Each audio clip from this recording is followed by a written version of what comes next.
Bismillahirrahmanirrahim. Alhamdulillahi rabbil alamin. Wassalatu wassalamu ala asyrafil anbiya'i wal mursalin.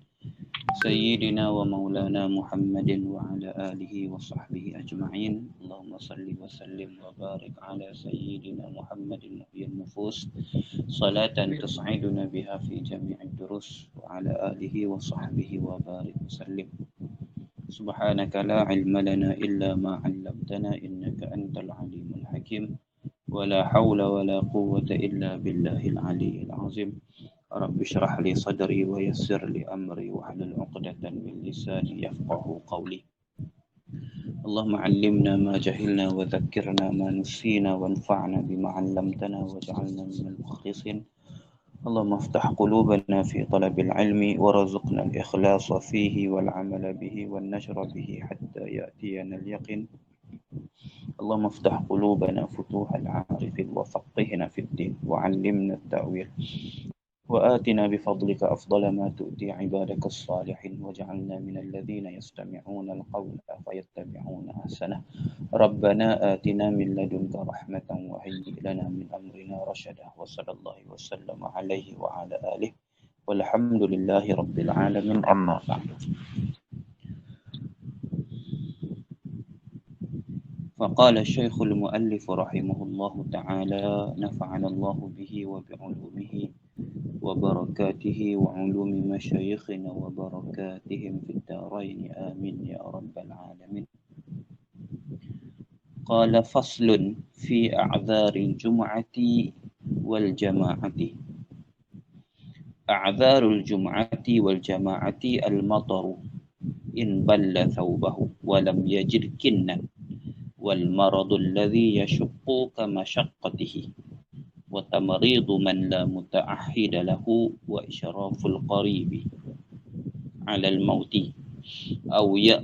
أو يأنس به ومثله الزوجة والسحر والمملوك والصديق والأستاذ والمعتق والعتيق ومن الأعذار الخوف على نفسه أو عرضه أو ماله وملازمة غريمه وهو معسر ورجاء عفو عقوبة عليه ومدافعة الحدث مع سعة الوقت وفقد لبس لائق به وغلبة النوم وشدة الريح بالليل وشدة الجوع والعطش والبرد والوحل والحر ظهرا وسفر الرفقة وأكل منتن كبصل نيء إن لم يمكنه إزالته وتقطير سقوف الأسواق والزلزلة.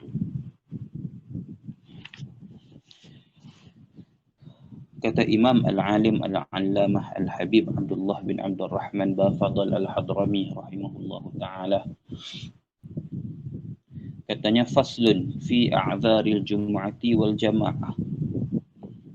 Ini satu fasal pada menyatakan segala uzur bagi Jumaat dan jamaah.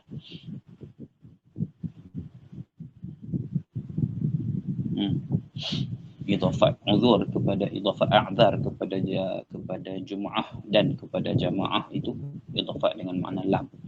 Jadi a'zari lil jum'ati lah, segala uzur bagi Jumaat, maksudnya li hudurihi, bagi menghadirinya Jumaat, li huduriha awil jamaah, ataupun bagi menghadiri salat berjamaah. Selesai daripada kita membincangkan tentang dipanggil maklumat asas tentang solat berjamaah, hukumnya, fadilatnya dan sebagainya dalam fasal yang lepas. Telah kita bincangkan tentang hukumnya di atas qaul yang mu'tamad bagi solat fardu yang 5 waktu ke atas orang yang cukup syaratnya ialah fardu kifayah. Jangan lupa, ialah fardu kifayah. Maka bila fardu kifayah, hukumnya wajiblah. Cuma fardu kifayah ni dalam kita punya pendekatan sekarang ni, dia dianggap ringan dah ada orang buat. Sedangkan fardu kifayah ni hukum dia wajib. Maksudnya dia punya risiko dia kalau tak ada, siapa buat berdosa habis semua. Jadi orang Islam yang ada rasa tu, yang ada cakna tu, dia akan berusaha dan dia akan sedaya upayanya untuk melaksanakan fardu kifayah tersebut, walaupun dia tahu dengan orang lain pun dah melepaskan tuntutan tersebut, tapi kerana menghasilkan pahala, kerana nak ambil fadilat dan sebagainya, prinsip seorang Muslim tu dia akan berusaha dan juga akan sedaya upaya untuk melunaskan tanggungjawab fardu kifayah tu. Bezalah dengan kita lah ni. Kita punya realiti dalam masyarakat kita sekarang ni. Kalau kata fardu kifayah ni tak apa, bagi mereka buat lah. Tak apalah, ada orang buat. Janji ada orang buat. Itu kita punya realiti kita sekarang lah.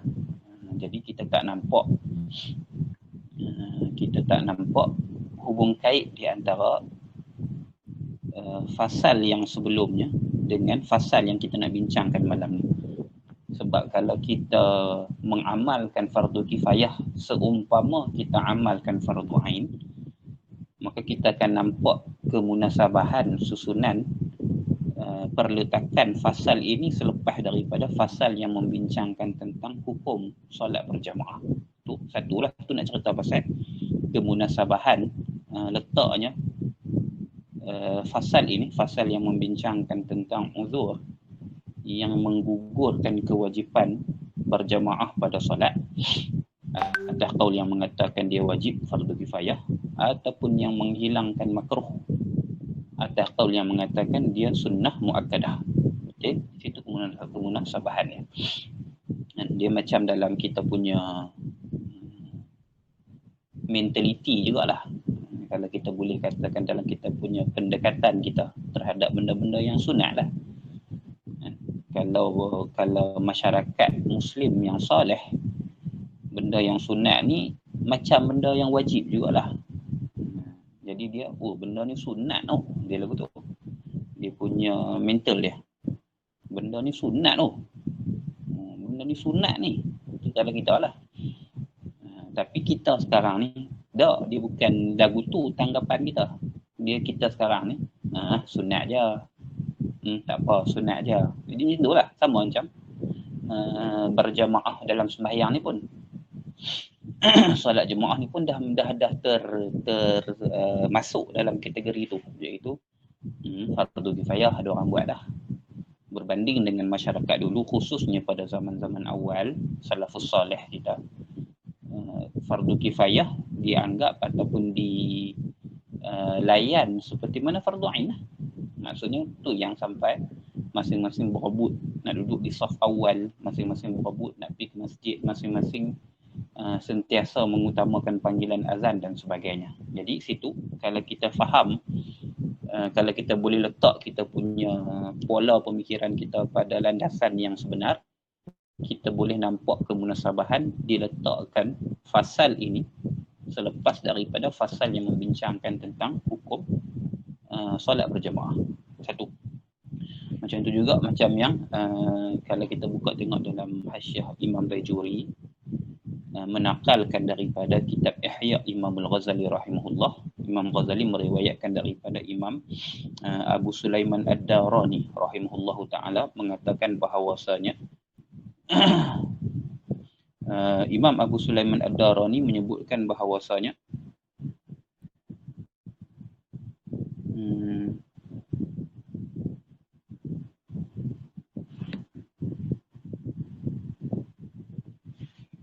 la yafutu ahadan salatal jama'ati illa bi dhanbin irtakabahu. La yafutu ahadan salatal jama'ati illa bi dhanbin irtakabahu. Tidak luput, tidak ketinggalan seseorang daripada mengerjakan solat secara berjamaah melainkan kerana dosa yang dia telah lakukan. Itu kalam dari kalam Al-Imam Abu Sulaiman Ad-Darani rahimahullahu ta'ala seperti mana yang diriwayatkan dan dinakalkan oleh Imam Al-Ghazali di dalam Ihya Ulumuddin. Macam tu juga bahawasanya para salafuna as-salih, a'immah kita yang terdahulu, begitu juga dengan masyarakat pada zaman itu, bila mana ada kawan-kawan depa, kaum kerabat, kaum keluarga depa ataupun diri depa sendiri luput untuk mendapatkan berjamaah dalam sembahyang, maka mereka akan mengucapkan takziah kepada orang tersebut selama 7 hari, seminggu. Itu dia punya betapa mengambil berat dan ihtimamnya mereka terhadap isu solat berjamaah. Kalau tertinggal sembahyang berjamaah seminggu, ditakziahkan selama seminggu, macam takziah orang mati. Kalau yang luput itu bukan solat jemaah dah. Kalau yang luput itu takbiratul ula, maksudnya takbir bersama dengan imam tu. Tak dan takbir bersama dengan imam. Dia mai itu sama ada rakaat yang pertama dah di hujung dah ataupun dia tak sempat rakaat yang pertama langsung. Maka dia ditakziahkan selama 3 hari. Dia ditakziahkan selama 3 hari. Benda ni dia diambil ataupun dilihat sebagai motivasi. Begitu juga sebagai satu tindakan yang mengambil berat lah terhadap satu sama lain, dan juga masing-masing cuba mengajak orang sekelilingnya untuk mengambil berat dan peka terhadap isu solat berjamaah ni. Antara sirah ta'ziyah seperti mana yang dinakalkan oleh Imam Bajuri, antara sirah ta'ziyahnya, lafaz ta'ziyahnya ialah laisal musabu man faraqal ahbaba balil musabu man hurimat thawaba. Man hurimat thawabu. Laisal musabu man faraqal ahbaba. Bukanlah orang yang mendapat musibah itu, bukanlah orang yang dirundung musibah itu orang yang berpisah dengan para kekasihnya. Balil musabu man hurimat thawabu. Tetapi orang yang dirundung musibah itu, orang yang ditimpa malang itu, ialah orang yang dihalang dan ditegah daripada memperolehi pahala. Perolehi pahala. Itu sepintas lalu tentang fadilat dan juga kedudukan solat berjemaah dalam generasi yang terdahulu. Jadi daripada situ maka ada orang-orang yang diuzurkan oleh syarak daripada menghadiri jamaah dan juga Jumaat. Sinilah bab kita ni. Maka qala rahimahullahu ta'ala faslun fi a'zaril jum'ati wal jamaah. Gitu. Maka bila sebut kata uzur, maksudnya sesuatu yang diterima sebagai syarak, sebagai alasan bahawa untuk dia tidak pergi menunaikan solat secara berjamaah di masjid ataupun melaksanakan solat Jumaat. Melaksanakan solat Jumaat bagi orang yang diwajibkan ke atasnya. Maka kewajipan atas orang tersebut sekiranya dia solat berjamaah fardu kifayah, wajib jugalah. Kalaulah dia solat itu solat Jumaat, maka dia fardu ain. Maka macam yang disebutkan tadi, bila ada ataupun wujud salah satu daripada uzur-uzur ini, maka dia diberi keringanan, dia diberi rukhsah untuk meninggalkan sama ada Jumaat ataupun jamaah, dan ternafi dengan makna dia tidak dihukumkan dengan berdosa. Dia tidak dihukumkan dengan berdosa di atas qaul yang mu'tamad yang mengatakan solat berjamaah itu ialah fardu kifayah dan solat Jumaat itu ialah fardu ain, tak besar. Ataupun kalau ikut qaul yang mengatakan solat berjamaah itu sunnah muakkadah, maka dia tidak dihukumkan dengan makruh. Maka meninggalkan solat berjamaah itu tidak dihukumkan dengan makruh sebab dia ada uzur dia. Boleh faham itu?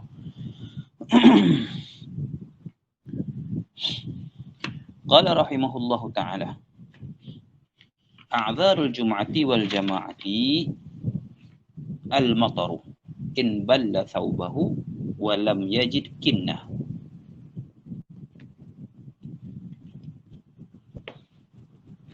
Segala uzur bagi Jumaat dan jamaah, segala uzur bagi Jumaat dan jamaah itu antaranya minhalah, sebahagian daripadanya al-mataru. Jadi kalau kita takdir macam orang ngaji pondok takdir, dia kan takdir 2-3 benda lah. Dan a'dzarul jum'ati wal jama'ati kathiratun. Itu takdir pertama, khabar bagi a'dzaru. A'dzaru mubtada, kathiratun khabar mahdzuf. Kemudian al-mataru. Al-mataru. Al-mataru itu khabar bagi mubtada yang mahdzuf ataupun mubtada mubtada muakhar bagi khabar muqaddam yang mahdzuf. Maksudnya minha al-matar. Itu. Sebahagian daripadanya ataupun ahaduha al-matar. Segala uzur bagi Jumaat, bagi meninggalkan Jumaat dan meninggalkan berjamaah itu kathiratun, itu takdir adalah amat banyak. Maka uzur di dalam bab meninggalkan solat Jumaat dan meninggalkan solat jamaah ini terbahagi kepada dua kategori. Satu dipanggil uzur yang am, yang kedua dipanggil uzur yang khas. Uzurun amun dan uzurun khasun. Kalau jamak dia a'dzarun ammatun dengan a'dzarun khassah. Uzur yang am ini ialah uzur yang la yakhtassu bihima syakhsun duna akhar. Uzur yang tidak terkhusus ataupun tidak tertumpu kepada individu. Uzur tersebut semua orang rasa. Semua orang kena dengan uzur yang am. Maka sebaliknya uzur yang khas, uzur yang khusus ialah uzur yang matakunu uzrun fi haqqi ba'din nas duna ba'din. Uzur yang terdapat pada sesetengah individu tidak selainnya. Itu akan disebutkan dalam ni, contohnya macam lapar, dahaga, mudafa'atul hadath, tak sedap perut, maka dia uzur yang khas. Uzur yang khas. Uzur yang am ni contohnya turun salji, gempa bumi dan sebagainya. Semua orang kena benda tu, semua orang terlibat. Maka dipanggil uzur yang am. Sini ada dua jenis uzur lah.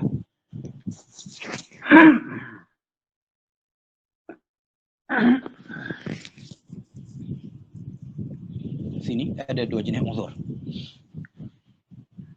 Maka bila sabit uzur-uzur ni dan dia diterima pada syarak, hukumnya seperti yang kita sebutkan tadi, bagi qaul yang mengatakan solat berjamaah itu ialah fardu kifayah, macam tajuk yang kita bincangkan sekarang ni, iaitu qaul yang mu'tamad, maka ternafilah haram ke atas dirinya. Atas qaul yang menyebutkan bahawasanya solat berjamaah itu ialah sunnah muakkadah, maka ternafi makruh pada dirinya. Satu. Yang keduanya, bagi orang yang terdapat padanya uzur ini, maka dia mendapatkan fadilat Jumaat dan jamaah itu seperti mana dia lakukannya. Dia mendapatkan, dia diberikan pahala yang sama seperti mana dia pergi sembahyang berjemaah di masjid juga, walaupun dia duduk terlentang sakit di rumah. Kalau kita tersakit lah contohnya, dia dapat juga sebab dia ada uzur. Dia ada uzur yang diterima pada syarak untuk membolehkan dia tidak dituntut pergi ke masjid dan melaksanakan solat secara berjemaah. Dia terlentang di rumah dia ataupun dia sibuk dalam satu urusan dia dalam keadaan masa yang sama, dia ada uzur-uzur ni, dan dia masih lagi diberikan fadilat dan pahala seperti mana orang yang melaksanakan solat berjemaah itu di masjid. Ni yang keduanya. Cuma untuk mendapatkan fadilat ini, untuk menghasilkan thawab ini, maka dia ada 4 syarat. Yang pertamanya, dia kena berazam bahawasanya kalau tak sabit uzur ni, kalau bukan sebab kerana uzur ni, dia akan pi berjemaah. Ini syarat yang pertama, untuk husul thawab, untuk meraih fadilat. Kalau tak sabit benda ni, kalau bukan pasal sebab ni, aku sembahyang jemaah di masjid dah ni. Contohnya macam sakit lah. Sakit. Dia terlentang sakit, tak boleh buat apa. Kalau tak sabit dengan sakit lagu ni, kalau sakit sikit-sikit je, aku jemaah di masjid ni. Aku boleh pergi jemaah di masjid ni. Kena azam lagu tu. Syarat yang pertama. Syarat yang kedua, dia mestilah orang yang mengekali salat berjemaah sebelum berlakunya uzur tu. Orang yang mewakili, orang yang melazimi, panggil muwazabah 'alal jamaah qabla husulil uzri. dia orang yang memang konsisten, memang sentiasa melakukan salat berjamaah sebelum berlaku uzur pun. Sebelum melakukan uzur tu. Sebahagian ulama mengatakan untuk dikatakan dia muwazabah ataupun tak muwazabah ni, nak tengok dia orang yang mulazamah bagi sembahyang berjamaah ataupun tidak mulazamah ialah setahun. Ialah setahun. Maksudnya untuk dapatkan title orang yang mulazamah salatul jamaah ini, maka setahun tu rekod dia kena clean lah.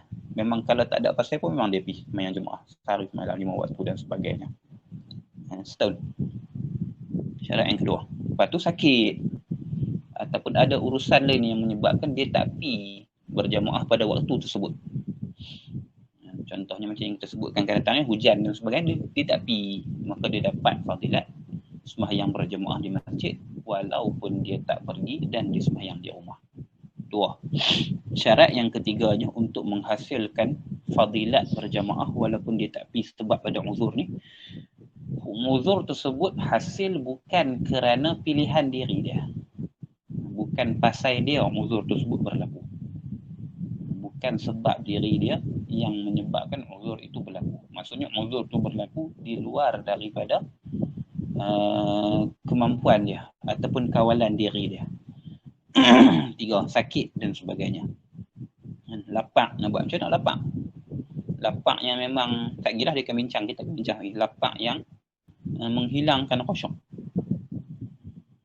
Bukannya kita boleh pujuk perut kita ke apa dah. Ni kalau lapak ni, kalau mayang pun duk nampak makanan tu dah. Makanan tu memang duk ada depan mata kita dah, memang duk terhidang siap dah.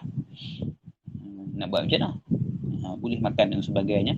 Dia orang yang mulazamah solat berjamaah di masjid, dia dapat fadilat tu dengan huraian dia lagi. Bukan semata-mata lagu tu, dia ada huraian dia lagi. Itu syarat yang ketiga. Syarat yang keempat, dia tidak boleh melaksanakan jemaah pada tempatnya tu. Ni syarat yang keempat ni jarang ataupun kurang diberi perhatian. Dia memang tak boleh pergi ke masjid, tapi dia boleh tak berjemaah di tempat dia yang dia ada sekarang tu. Kalau boleh dia tak buat, maka tak dapat jugalah fadilat jemaah tu. Dia tak dapat. Melainkan memang kat tempat dia tu memang tak boleh buat jemaah sekali pun. Dia memang tak boleh dapatkan jemaah lagu mana sekali pun sebab uzur dia ni. Sebab dia ada uzur yang dibenarkan oleh syarak. Maka ketika tu dia sembahyang seorang diri, dapat fadilat orang yang sembahyang berjemaah dengan 4 syarat ni. Yang pertama, dia mestilah berazam bahawasanya dia akan ataupun dia pasti solat berjamaah sekiranya tidak disebabkan uzur ni. Yang kedua, dia merupakan orang yang mulazamah bagi solatul jamaah. Dan sekurang-kurang mulazamah itu kata setengah ulama ialah 1 tahun. Yang ketiga, uzur tersebut bukanlah berada dalam kawalan diri dia. Dan uzur yang keempat, dia memang tidak ada peluang ataupun keleluasa untuk melakukan solat berjamaah pada tempat yang dia berada ketika itu. Maka cukup 4 syarat ni. Walaupun dia sembahyang seorang diri, maka dia dapat fadilat orang yang sembahyang berjamaah. Situ. Baik. Selesailah. Maka kembali pada perbincangan kita. Bila ada uzur-uzur tu, uzur ini ada uzur yang am dan ada uzur yang khas. Kalau uzur tu am, kena pada semua orang lah. Kalau uzur tu uzur yang khas, maka dia saja boleh pakai alasan tu, orang lain tak boleh pakai. Gitulah maksud dia. Jadi dalam kitab kita ni bercampur. Dia tak susun ikut uzur-uzur tu dicampur. Ada uzur yang am, lepas tu uzur yang khas, uzur yang khas, uzur yang am balik, uzur yang khas, uzur yang am balik. Dia dicampur begitu. Cuma kita boleh letaklah apa nama, kita dah boleh cam dah yang mana satu uzur am, yang mana satu uzur yang khas. Uzur yang am maksudnya semua orang kena. Bukan sekadar individu yang tertentu. Semua orang mengalami perkara yang sama. Uzur yang khas ialah uzur yang dialami oleh individu yang tertentu saja. Orang lain tak masuk campur dalam hal tu. Orang lain tidak ada kaitan dalam hal tu. Maka tu uzur yang khas. Contoh uzur yang am, contoh macam ni buat tadi, al-matar. Uzur yang am, hujan bukan turun kat rumah kita saja. Jiran kita lah, kampung kita lah, daerah kita lah dan sebagainya. Uzur yang am. Ya, uzur yang am. Al-matar, hujan. Sesuatu yang turun daripada langit lah. Masuk pada kata hujan ni, salji pun masuk juga lah. Salji. In balla thawbahu. Tapi hujan bukan semata-mata hujan. Hujan in balla thawbahu, jika basahlah oleh bajunya, walam yajid kinnan, dan tiada mendapati ia akan kinnan. Kinnan ni ay sitran yamshi fihi ila mahallil jamaah. Perlindungan, tutupan, teduhan yang membolehkan dia berjalan pergi ke tempat berjemaah. Kita sebut dalam bahasa kita ni bumbung atap, kalau betul lah, bumbung ke, payung ke, pelindung ke, apa ke, yang boleh menahan hujan tersebut dan membolehkan dia pergi ke tempat berjemaah. Tu kin. Jamak dia akinnah ataupun aknanu. Akinatan ni biasa pakai perisai, pelindung. Mana akinnah. Tu uzur yang membolehkan seseorang itu meninggalkan Jumaat dan meninggalkan jamaah. Hujan yang lebat lah maksudnya. Hujan yang lebat. Hujan yang menyebabkan dia tidak selesa untuk pergi ke tempat berjemaah kerana hujan tersebut lebat lah. Kalau hujan yang renyah-renyah, yang rintik-rintik kecil, pedak lah. Mana dobit ataupun catatan yang boleh kita katakan hujan tersebut menyebabkan dia tak selesa api? In balla thawbahu, jika basah pakaiannya. Menyebabkan basah. Mungkin sebab hujan tu lebat.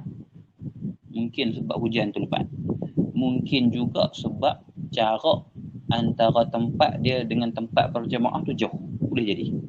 Dia masuk dua-dua masalah. Tak ada beza kat situ.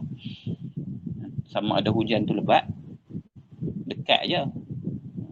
Tapi hujan tu lebat, membasahkan baju dia. Kalau pakai payung pun basah. Kalau berjalan di bawah bumbung kaki lima ke apa ke pun basah juga, lebat. Ataupun tak lebat terlalu mana pun, tapi jarak untuk dia pergi ke masjid tu jauh dan dalam perjalanan dia akan basah. Kalau orang tu dekat saja dengan masjid tak basah, tapi sebab dia jauh basah, maka pun dikira sebagai uzur juga. Pun disebutkan sebagai uzur juga.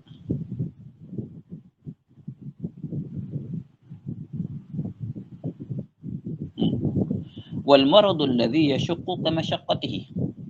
Antara uzurnya lagi ialah sakit. Ini uzur yang khas lah. Bukan semua orang sakit pada satu masa. Wal maradul ladzi yashuqqu ka masyaqqatihi. Dan sakit yang menyukarkannya, yang menyusahkannya, yang masyaqqah. Yang menyukarkannya, maksudnya yang menyukarkannya untuk pergi ke masjid. Yashuqqu ay yashuqqu alaihi az-zihab ila al-masjid ataupun ila mahallil jamaah, yang menyukarkannya untuk pergi ke tempat berjamaah. Kama syaqqatihi, seperti susahnya. Kama syaqqatihi ay kama syaqqatihi ma'al matar. Matar itu seperti mana susahnya untuk dia pergi ke masjid semasa hujan. Dan susah lagu tu juga. Jadi untuk sakit ni, dia punya qaid susah je, dia punya takdir susah je tu, iaitu sakit yang menghilangkan khusyuk dalam sembahyang. Al-maradu alladhi yuzhibul khusyu'a fi shalah. Sakit yang menghilangkan khusyuknya di dalam sembahyang. Walaupun sakit tersebut tidak membenarkan dia duduk.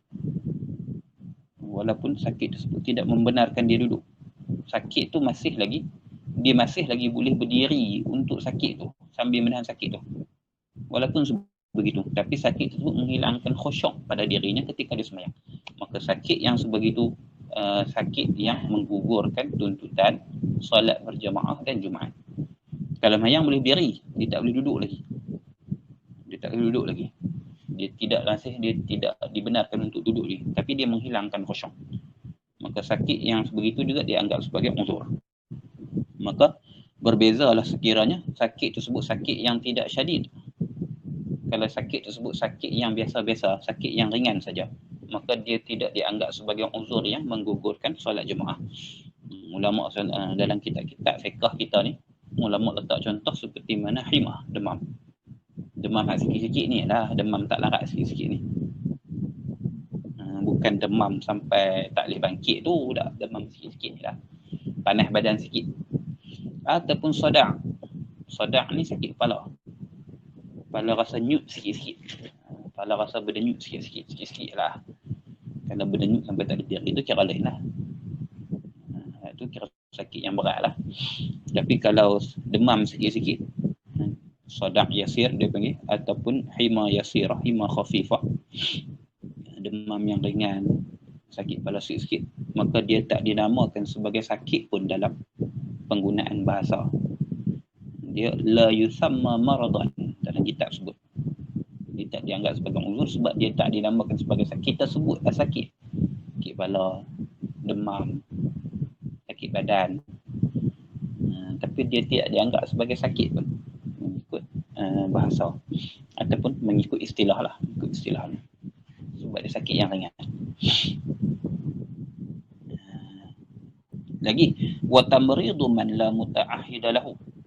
Antara uzurnya lagi ialah tamrid, sakitnya man, seorang, bukan kita yang sakit, tak, man, orang lain, la muta'ahhida lahu, yang tidak ada baginya pengurus ataupun penjaga, orang yang menguruskan dan orang yang menjagakan si sakit tersebut. Lahu man, dia tak ada orang yang nak menguruskan hal ehwal kehidupan dia, tak ada orang yang nak jaga dia, tak ada orang yang nak selenggara dia punya keperluan dia, tak ada orang yang nak uruskan tak ada orang yang nak uruskan tentang makan, minum, ubat-ubatan dan sebagainya. Maka kita lah yang kena ambil benda tu, yang kena ambil tanggungjawab tu. Sebab tak ada orang yang khusus yang digajikan ataupun yang diupah. Kalau ada yang diupah dan yang digajikan, kita ditunggu juga, tak boleh lah. Ini tak ada orang yang, tak ada kita kata private nurse bagi dia, tak ada. Jururawat khusus bagi dia, tak ada. Ataupun orang yang menguruskan secara khas dengan bergaji ataupun diupah pada dirinya, tak ada. Kita yang kena ambil, kita yang jagalah, tapi kita jaga bukan ada upah dan sebagainya, kita jaga sebagai tabarru'at, sebagai khidmat. Maka kita ni bukan muta'ahid lah, kita ni bukan orang yang menjadi pengurus dia, kita cuma tolong urus sahaja. Maka pun uzur juga. Ataupun dia ada muta'ahid, dia ada orang yang mengurus, dia ada orang yang menjaga, cuma pada ketika tu orang tu tak ada, kira tak ada ke lah. Orang tu kelang pergi beli ubat dia ke, orang tu ada appointment lain ke, orang tu ada urusan yang perlu diselesaikan dan sebagainya. Walaupun dia ada orang tersebut, tapi orang tu tak ada pada ketika tu. Penjaga dia tu, penjaga yang diupah, penjaga yang dibayar itu tidak ada pada ketika tu. Kita yang ada, kita kena tunggu lah. Masuk waktu semayang dan sebagainya, tak boleh pergi, kena tunggu. Maka dikira sebagai uzur. Nak pergi tinggal dan nyong-nyong tu boleh tak? Boleh. Bukan kena jaga dia pun. Dan ada kemungkinan, kita kata kemungkinan besar dia tak ada masalah pun, kita sedia elok ayang kat dia dan sebagainya, tanya dia sakit ke dan sebagainya, takat nak tinggal 10 minit tak ada masalah pun, tak ada masalah. Tapi dia uzur yang dibenarkan untuk kita tak pergi semayang di masjid, dia uzur. Bukan kata haram pergi tak, bukan. Ini bukan cerita pasal haram pergi masjid, sama macam hujan tadi lah. Bukan kata kalau hujan tu haram pergi masjid. Bukan kata kalau sakit tu haram pergi masjid, tak. Ini cerita pasal tak payah pergi, tak perlu pergi, dia tak dituntut. Kalau dia pergi lagi bagus kan. Maksudnya tak, ini satu kesalahan bagi diri dia. Sama lah, takat tinggal orang yang sakit tu 10 minit untuk pergi ke masjid, ataupun kita kata 20 minit lah, lama sikit 20 minit tinggal masjid, insyaAllah tak jadi apa-apa lah kat dia. Dia makan dah, ubat pun makan dah, kencing berak dia pun dah settle dah. Kawan yang contohnya orang yang ditugaskan untuk merawat dia tu memang dah uruskan dia semua tu, dan pi ada urusan lain, pi beli barang makanan dia ke, pi beli ubat untuk dia ke, ada appointment lain ke, ada urusan lain ke, nak kena pergi servis kereta ke apa macam-macam lah. Masuk waktu semayang, kita pergi ziarah dan sebagainya, contohnya kita pergi ziarah ke, ataupun memang kita ada kita orang yang dalam rumah tu ke dan sebagainya, takkan nak tinggal 20 minit tak ada masalah. Boleh tak tinggal di masjid? Boleh. Kalau tak pi pun tak apa. Kalau tak pi boleh tak? Boleh. Sebab uzur. Ini maksud dia. Bukan haram pi tak, bukan dengan makna haram pi. Wa isyraful qaribi 'ala al-mauti. Wa isyraful qaribi 'ala al-mauti. dan menghadiri qarib, kerabat lah. Qarib ni adik-beradik kita, sanak saudara kita, orang yang dekat dengan kita. Alal mauti, ada al-qaribi alal mauti wa isyraful qaribi alal mauti, dan menziarahi ataupun mengunjung. Isyraf ni asal maksud dia apa nama, isyraf ni asal maksud dia dipanggil menyelia lah. Maksud asalnya menyelia, macam kita panggil musyrif, penyelia, penjaga, pengawal, asal makna itulah. Tapi isyraf kat sini dengan maksud hadir ataupun dengan makna berada bersamanya, sentiasa berada dengannya. Al-qaribi 'alal mauti. Al-qaribi 'alal mauti itu maksudnya orang yang hampir nak mati, orang hak tenat dah. Orang yang kita panggil walaupun tak nazak tapi dia tenat dah. Dia memang tak ada harapan untuk hidup dan sebagainya dah. Memang tak larat dah. Kalau bahasa utara ni kadang-kadang sebut lorat dah. Orang ni lorat dah. Kalau orang tua dia tukar sikit baris tu dia kata larut dah. Tok Wan hang tu larut dah tu. Kalau orang muda macam kita ni kita pakai lorat. Pak Long tu lorat dah tu. Baik pergi tengok cepat-cepat. Lorat dah tu, tak larat dah. Lorat. Kita lah orang muda-muda ni, kalau orang tua-tua sikit, bahasa dia pun lagi deep sikit, dia larut. Larut dah. Nama Tok Awang tu larut dah tu. Kena pergi tengok lah. Kena apa nama, kalau ada hutang kena selesai siap-siap dah kat dia ni, kena bayar dia dah hutang, kena proses bayar dia hutang dan sebagainya. Tu al-qarib 'alal maut. Sekalipun masalah isyraful qarib 'alal maut ni, sekalipun dia memang ada pengurus dia, memang ada perawat dia, memang ada penjaga dia yang dibayar, sekalipun ada mutaahid dia tu, tapi sebab dia memang tak ada apa, tak panjang mana dah dia punya umur dia, tak larat dah, tunggu masa aja. Bahasa yang sopan sikit, tunggu masa saja dia tu. Maka kita pun tunggu sama qarib, apa nama, orang yang hampir dengan kita, orang yang adik-beradik kita dan sebagainya, tak larat dah. Maka kita duduk sentiasa berada di sisi dia, tak pijauh. Ni kalau 20 minit pun, kalau dia tak ada 20 minit tak ada. Maka diuzurkan, diterima sebagai satu uzur untuk tidak berjamaah di masjid ataupun tidak menunaikan solat Jumaat. Au ya'nusu bihi, ataupun orang yang al-qarib 'alal maut tu, orang yang hampir nak mati tu, orang yang hampir habis umurnya tu, dia ya'nus bihi, dia tenang hati, dia seronok ataupun jinak hatinya, tenang hatinya dengan orang yang mengunjung. Bihi ay bihudurihi lah, bihudurihi. Kalau kita ada situ, dia tak berapa nak rasa sakit sangat. Macam orang yang kita sayang, mak ayah kita dan sebagainya, kalau kita ada ni dia rasa lega. Kalau dia pi pun dia tak rasa ralat. Kawan baik kita dan sebagainya lah, itulah. Wa mithluhu, dan seumpamanya seumpamal qarib tu, sanak saudara tu, az-zawjatu, isteri, samalah. Wasihru, dan sihru ni adik-beradik isteri lah. Musaharah kan, adik-beradik isteri kita sebut ipar dua, mentua, menantu tu. Kalau bahasa Indonesia kot, bahasa baku kita pun ada kot, tapi bahasa lama Indonesia dipakai semenda. Ipar dua lah, kita pakai ipar dua, cuma ipar dua ni tak masuk mentua menantu, ni masuk mentua menantu dan sebagainya lah. Yang hubungan adik-beradik yang berlaku akibat perkahwinan, musaharah lah, ataupun sihru, semenda. Kalau musaharah tu disebut sebagai persemendaan, bersemendaan. Bahasa Indonesia kalau tak silap, Melayu Indonesia. Kita pun pakai bahasa tu, tapi dulu, lama dulu kita tak pakai dah bahasa tu, persemendaan. Al-musaharah maksudnya hubungan adik-beradik, hubungan qarabah yang hasil disebabkan oleh nikah, oleh perkahwinan.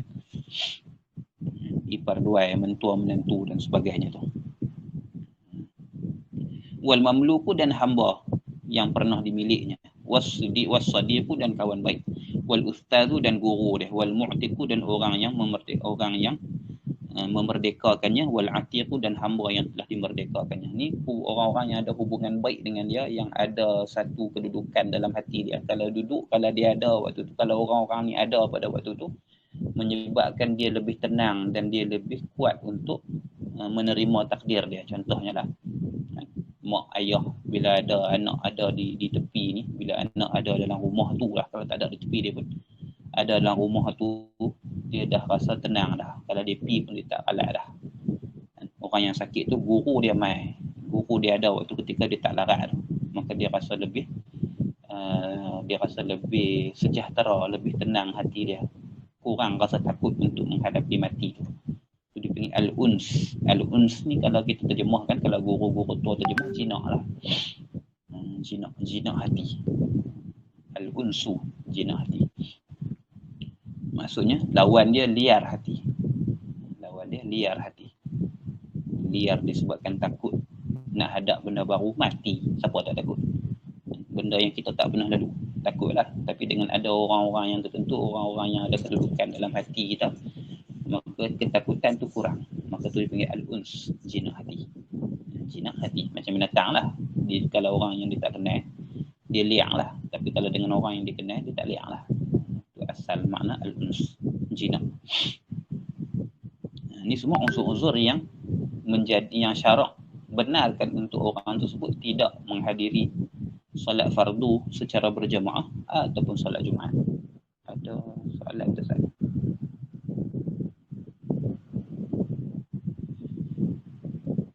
Bukankah kalau hingga menghilangkan khusyuk, kita dibenarkan untuk tidak berdiri dalam solat? Bukankah hingga menghilangkan khusyuk, kita dibenarkan untuk tidak berdiri dalam solat? Tak. Dia tidak dia umum khusus kat situ. Bukan semua perkara yang menghilangkan khusyuk membolehkan kita untuk tidak berdiri, tak. Dia tidak semua benda lagu tu. Maksudnya kalaulah berdiri tersebut, macam mana nak sebut yang mudah, tidak semua perkara yang menghilangkan khusyuk. Tidak semua perkara yang menghilangkan khusyuk itu menjadi sebab yang membolehkan untuk kita tidak berdiri dalam solat. Tak semua.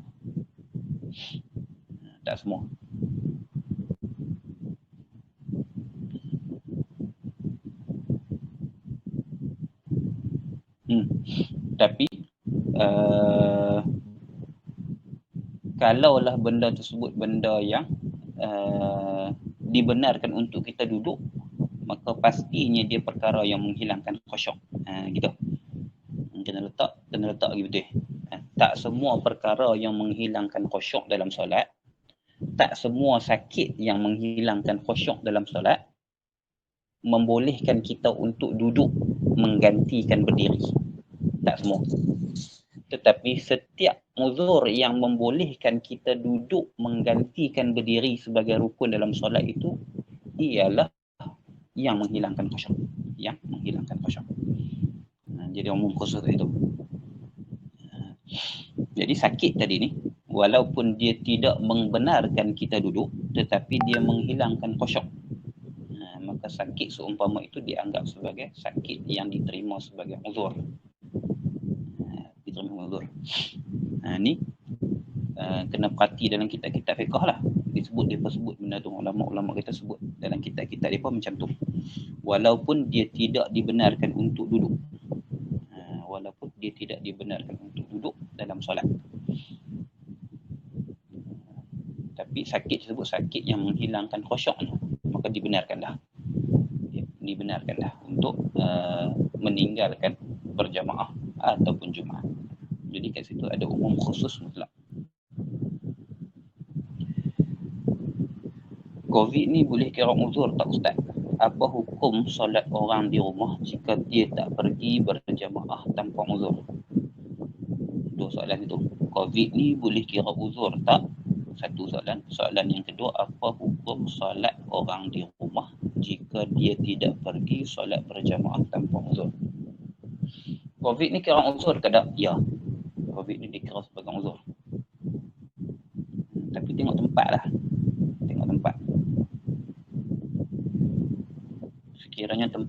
tempat yang kuat kesnya, tinggi kesnya, dan kurang pengawalan dirinya, maka dia dikira sebagai uzur.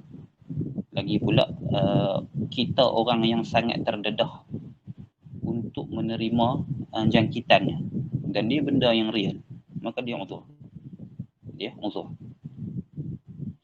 Lagi pula kita sekarang ni, satu tu peribadi lah, tu sudut peribadi. Daripada sudut kepatuhan terhadap autoriti, majlis agama dan juga kerajaan lah. Kita ada dua peringkat ni, majlis agama yang mengawal selia setiap negeri dan juga kerajaan yang mengawal negara secara umum. Maka dia juga masuk dalam patuh kepada pemerintah. Maka kita ada dua kepatuhan itu, kepatuhan terhadap majlis agama negeri kita, sebab mereka yang mengurus selia dan mengawal pergerakan agama dalam negeri, dan juga kerajaan lah, kalau kita ni MKN lah, Majlis Keselamatan Negara lah, yang mengurus dia di peringkat daulah, di peringkat negara. Maka kalau yang di daulah tu dah membenarkan sekalipun, tapi ditafsirkan dan ditafsilkan, diperincikan oleh Majlis Agama, walaupun kita tak setuju dengan benda tu, walaupun kita kata dia boleh buat dengan yang lebih elok, walaupun tapi dah keluar keliling lagu tu, dah keluar notis lagu tu, dah keluar arahan lagu tu, kena patuh. Dan dia diterima sebagai uzur. Situ. Jadi tak boleh nak dibandingkan dengan tempat lain dan sebagainya dah. Tak boleh dibandingkan dengan tempat lain. Sebab kok mana pun kita kepatuhan tersebut merupakan satu nilai yang besar dalam Islam. Kepatuhan ke atas pemerintah tu merupakan nilai yang besar. Kita tak kata kepatuhan tu mutlak. Dia bukan kepatuhan yang mutlak, tapi kepatuhan tersebut masih dalam kerangka yang diminta dan yang disuruh oleh agama. Kepatuhan ke atas amir ataupun pemerintah, waliul amir ataupun naibus sultan dan sebagainya tu masih lagi dalam kepatuhan yang dituntut kepada kita. Jangan salah faham, bukan kepatuhan yang mutlak tak, tapi kepatuhan dalam isu ni yang kita bincangkan ni, isu yang khusus ni, isu COVID dan juga pergi masjid dan sebagainya ni, dia kepatuhan yang dalam kerangka yang disuruh, yang dituntut. Gitu. Tak lambat dah, insya-Allah tak lambat dah. Kita pun tak jauh mana dah daripada herd immunity. Moga-moga dengan usaha untuk menghasilkan herd immunity tu membuahkan hasil dan membolehkan kita untuk ke masjid dan sebagainya. Doa lah, kena pakai doa dalam bab tu. Tapi kalau kita orang yang muwazabah, orang yang mulazamah masjid sebelum ni, tak boleh pi sebab masalah-masalah ni, sebab ada larangan dan sebagainya, tak cukup dos dan sebagainya ni.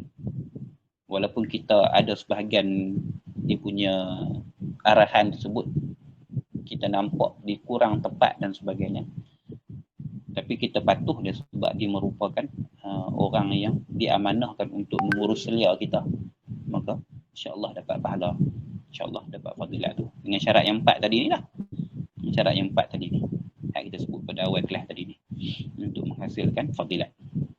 Itu soalan pasal COVID tu. Soalan kedua tadi ni, apa hukum solat orang di rumah jika dia tidak pergi solat berjamaah tanpa uzur? Apa hukum solat di rumah? Dalam mazhab Syafi'i, hukum solat di rumah, walaupun hukum solat di rumah tidak berjamaah di masjid dengan tiada uzur, hukumnya makruh.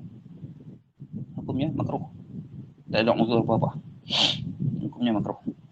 Bagi qaul yang mengatakan bahawasanya dia sunnah muakkadah, dan bagi qaul yang mengatakan dia fardu kifayah, sama aja, hukumnya makruh.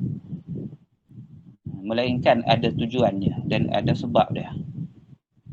Contohnya kita berjemaah di rumah dan sebagainya, ataupun kita ada urusan lain, sedangkan di masjid itu memang dah ada orang yang berjemaah, maka hukum dia makruh tanpa sebab.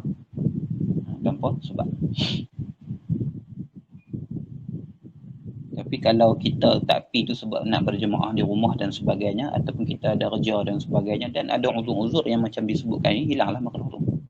Tak ada lah makruh tu. Kita tengoklah kita ada dalam keadaan uzur tu atau tidak.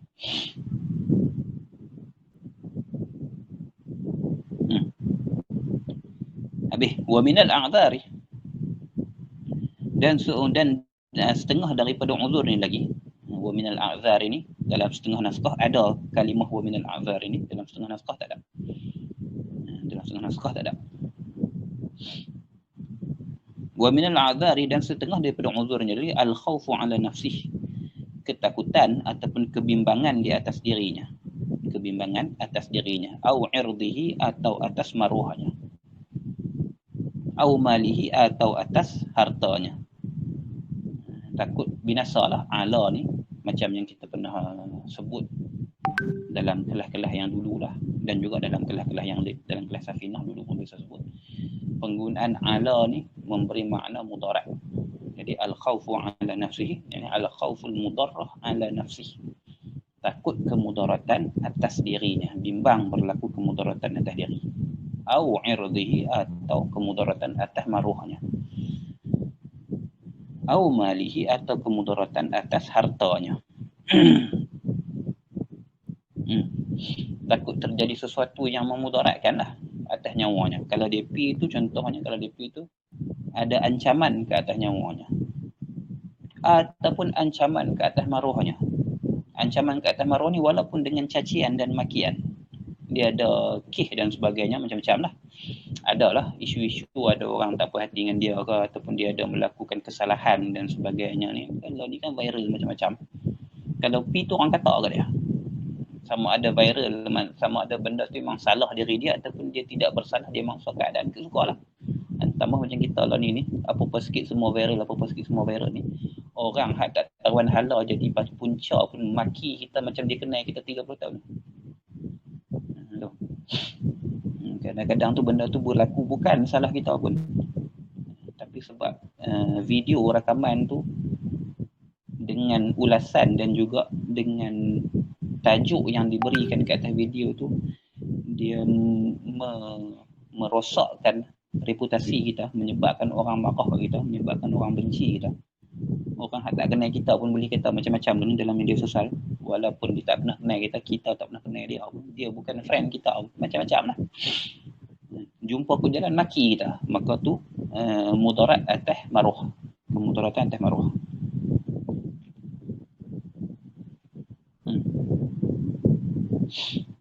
Maka dia juga menjadi uzur yang diterima oleh syarak, ataupun ke atas hartanya.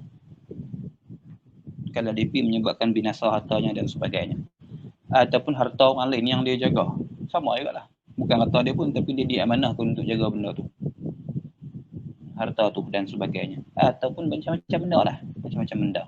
Walaupun benda tu benda yang kita kata benda yang sikit-sikit, tapi dia masih lagi dinilai harta dan sebagainya. Contoh masalah yang ulama bagi dalam kitab-kitab fiqh, kalau kita tengok roti yang dalam oven, roti yang dalam pembakar dia. Dah ni tak apalah, ada setting oven dan sebagainya. Dah ni bakar style lama ni, hak jenis kena kalih. Cukup masa dia kena kalih, cukup masa dia kena kalih. Waktu dia buat roti tu, contohnya waktu dia buat roti tu, dia menjangkakan bahawasanya benda tu boleh siap sebelum sampai masa untuk berjamaah. Dia lah, bukan sengaja dia bakar roti tu ni pasal nak bagi belaga, nak bagi sama timing dengan jemaah, tak, bukan. Tapi sebab ada sebab yang tertentu, lambat dapat bara ke, tempat bakar tu lambat panas ke, ataupun silap dos ke, silap duh ke dan sebagainya, menyebabkan lambat masak dan sebagainya, bertembung di antara keperluan untuk menjaga api dan juga roti tu daripada hangit dan sebagainya dengan mayang jemaah. Bukan pasal dia sengaja, kena faham gelak, bukan pasal dia sengaja. Tapi bertembung. Kalau dia pergi jemaah, boleh menyebabkan roti tu hangui. Nampak? Simple dia masalah dia. Boleh menyebabkan roti tu hangui. Maka dia diterima sebagai uzur. Dia diterima sebagai uzur. Orang yang kita kata berpegang dengan kita kata bahasa mudahnya, orang yang iman dia kuat, dia pergi lah hangui bila roti sikit kan. Tapi nak kata syarak menerima ni sebagai uzur. Syarak walaupun roti sebuku roti Bangli lah kan, walaupun roti sebuku. Kalau pi ni menyebabkan hangit, menyebabkan lajak masak menyebabkan roti itu keras dan sebagainya lah, masih lagi dikira harta, masih lagi dikira sebagai al-khawfu ala malihi, masih lagi dikira sebagai uzur yang diterima oleh syarak untuk dia tidak pergi menunaikan solat berjemaah. Maksudnya lepas pada siap tu dia berkosah pi itu maksud dia. Dia bukan mesti tak dapat rakaat pertama, tak dapat rakaat yang akhir tak. Kalau kata dan siap roti tu dan sebagainya dan dia terus pi, itu menunjukkan bahawasanya dia memang nak pi main mayang jemaah tu. Ni tak dan rakaat pertama kira tak dan lah. Jadi tambah roti lagi. Tambah roti tu dah lah. Tak dikira sebagai uzur dah lah. Tapi sampai ke setara tu. Sampai ke setara tu. Bukan kira pasal harta aset yang berbilion ke, ratus juta ke, ratus ringgit ke, tak. Roti berapa sangat. Berapa ringgit sangat roti tu. Kalau roti Bangali tu, Suria tu, RM1.6 kot dah ni. RM1.6. Roti tu pun kira juga. Kalau pi, boleh jadi hanyut. Api tu kuat, tak ada siapa nak kontrol dan sebagainya. Ataupun boleh jadi tak masak. Sebab api tu terlalu pelan dan sebagainya, tak ada siapa kontrol. Ataupun tak ada orang kalih menyebabkan dia hanyut dan sebagainya. Maka dia dikira sebagai uzur. Sampai ke tahap tu. Cuma itulah macam kita kata lah. Macam yang disebutkan tadi lah. Atas kita pula lah. Sama ada nak memilih antara roti yang sebuku tu dengan pahala berjemaah di masjid tu. Kalau sebuku roti, kalau dia buat kilang dan sebagainya, dia seorang dia jaga, boleh jadi banyak buku roti, boleh jadi banyak kerugian dia dan sebagainya. Tak apa, nak cerita pasal yang tu je. Sebab dalam kitab-kitab fiqh kita, misal-misal tu juga memberi gambaran yang penting untuk kita. Kalau mau buat misal dengan misal yang paling kita kata misal yang lekeh lah, kalau kita kata ni lekeh pada sudut nilai, nak bagi tahu kat kita walaupun dengan kadar tu, al-khubzi fit tanur, kalau dalam kitab fiqh, al-khubzi fit tanur, roti dalam acuan dia, dalam bahan bakar, dalam tempat pembakaran dia, dalam peti pembakaran. Kita lah oven, tak ada masalah lah, sampai cukup masa dia berhenti sendiri. Pemanasan tu, panas tu dikontrol boleh oven dan sebagainya, dia tak ada masalah lah. Melainkan kalau pakai oven pun jadi lagu tu juga. Kalau tak buat keluar hangit, sama juga lah. Sama juga. Gitu. Lagi wa mulazamatu gharibihi, ada lagi lah. Wa mulazamatu gharimihi wa huwa mu'sirun. Antara uzur yang dibenarkan lagi mulazamatu gharimihi, dan mulazamah ni asal maksud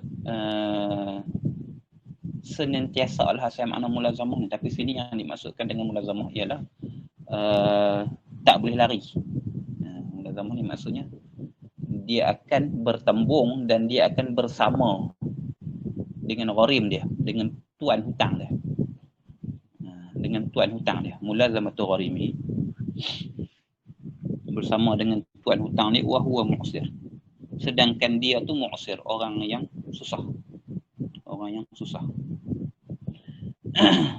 Dia ada hutang kepada seorang, kalau dia pergi masjid confirm jumpa dan menyebabkan dia tak boleh lari. Saat lepas mayang mesti jumpa ke, silap-silap mayang sebelah dia dan sebagainya, menyebabkan orang tu minta hutang kat dia dan sebagainya. Masa nak bayar hutang tu dah sampai, tapi dia mu'sir, dia orang yang susah, dia memang tak mampu nak bayar hutang tu. Satu, kena ada kait lagi, dan dia sukar untuk membuktikan kesusahan dia. Tak maksudnya dia tak ada cara untuk bagi tahu ataupun untuk menunjukkan bahawa dia memang tak mampu bayar buat masalah ni. Maka tu dikira sebagai uzur.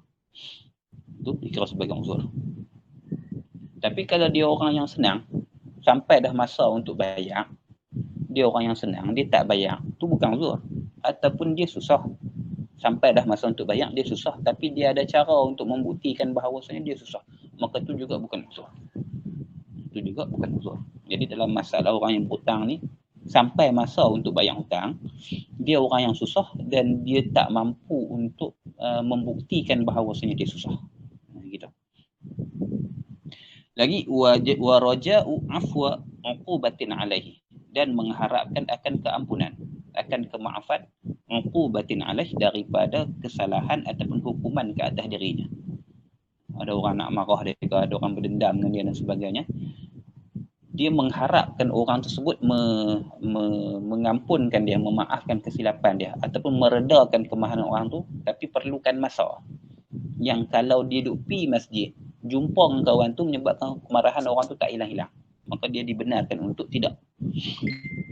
Dia dibenarkan untuk tidak, dia diberikan uzur untuk tidak ke masjid. Dia diberikan uzur untuk tidak hadir berjamaah pada solat.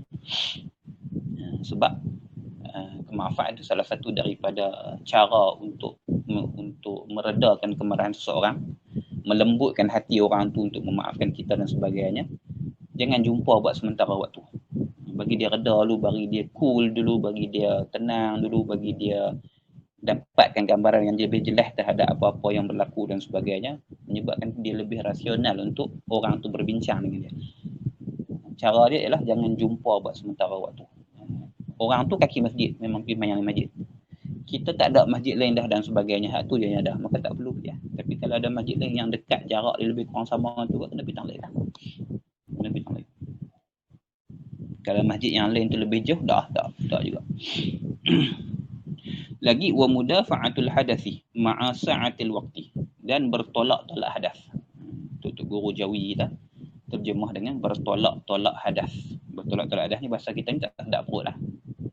Tak perut. Sama ada menahan kencing ataupun menahan berak ataupun menahan angin kentut. Hadas kali ni sama ada makna dia ghaid, tahi ataupun baul, kencing ataupun reh, angin. Bertolak-tolak maksudnya tengah duk tahan lah, tengah duk tahan kencing, tengah tahan rasa nak membuang ataupun tengah tahan rasa nak kentut.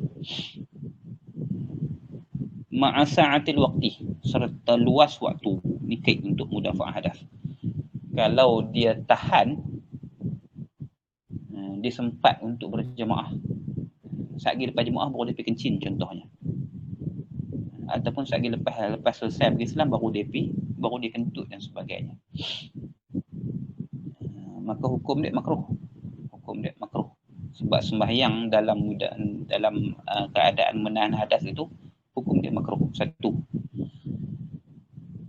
Maka untuk menghilangkan makruh tersebut, dia perlu selesaikan dulu hajat dia tu. Kalau nak kencing dulu, kalau nak berak dulu, kalau nak kentut dulu, ambil yang lain. Tapi perbuatan tersebut menyebabkan dia tak sempat berjamaah,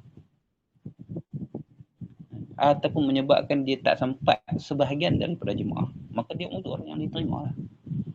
Dia uzur yang diterima dengan kait masa masih luas. Maksudnya kalau dia tak sembahyang jemaah pun, dia masih lagi boleh sembahyang dengan sempurna, tunai dalam waktu. Itu dikait dengan ma'asa'atil waqti. Kalau tak dan jemaah pun, dan sembahyang tunai, maksudnya begitu. Tapi kalau tak dan sembahyang tunai, waktu tak cukup dah. Kalau dia pergi berak ke kencing ke apa ke, menyebabkan waktu tak cukup untuk sembahyang tunai walaupun sembahyang seorang diri, maka dia wajib tahan dan sembahyang. Ketika tu tak ada makruh lah. Ketika tu dah ganti dengan hukum wajib. Tak makruh dah lah sembahyang pada ketika tu, walaupun dalam keadaan mudafa'atul hadas. Gitu. Dalam kelas-kelas yang terdahulu, kalau tak silap ingatlah, kita dah bincangkan masalah mudafa'atul hadas ni. Orang yang mudafa'atul hadas, bila dia sembahyang dalam keadaan yang lagu tu, hukum dia makruh. Dia rasa nak terkencing sebelum sembahyang tu, sembahyang juga makruh. Rasa macam nak berak tapi boleh tahan lagi lah, baru duk rasa sikit-sikit nak berak tapi boleh tahan lagi, sembahyang, makruh hukum dia. Macam tu juga dengan perut duk mulai nak kentut tapi dia duk tahan, sembahyang, makruh hukum dia. Tapi bila mana sah takbiratul ihram dia, bila dia masuk sembahyang dah, maka wajib tahan. Kalau sembahyang tu sembahyang fardu. Wajib tahan. Sebab dia dah masuk dalam ibadah, maka dia haram merosakkan ibadahnya dengan sengaja.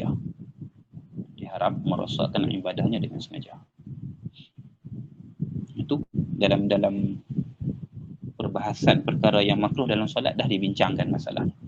Tengok sana balik. Lagi antara makruhnya lagi wa faqdu lubusin la yaqin bih.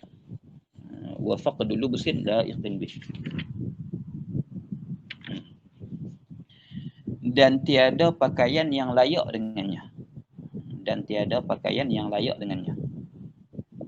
Maksudnya sekira-kira kalau dia pakai pakaian yang ada pakaian menutup aurat, sah sembahyang dan sebagainya. Tapi dengan diri dia tu, kalau dia pakai benda tu, pergi sembahyang masjid dan sebagainya dengan pakaian yang sebegitu, boleh menjatuhkan air muka dia. Maka dia juga tak dikira sebagai, dia juga dikira sebagai uzur. Dia juga diterima sebagai uzur. Pakaian yang menutup aurat ada. Kalau sembahyang dengan pakaian tu sah. Tetapi kalau dia pergi sembahyang di tempat berjemaah, which is tempat umum, orang tengok dan sebagainya, menyebabkan jatuh maruah dia dengan pakaian yang sebegitu. Maka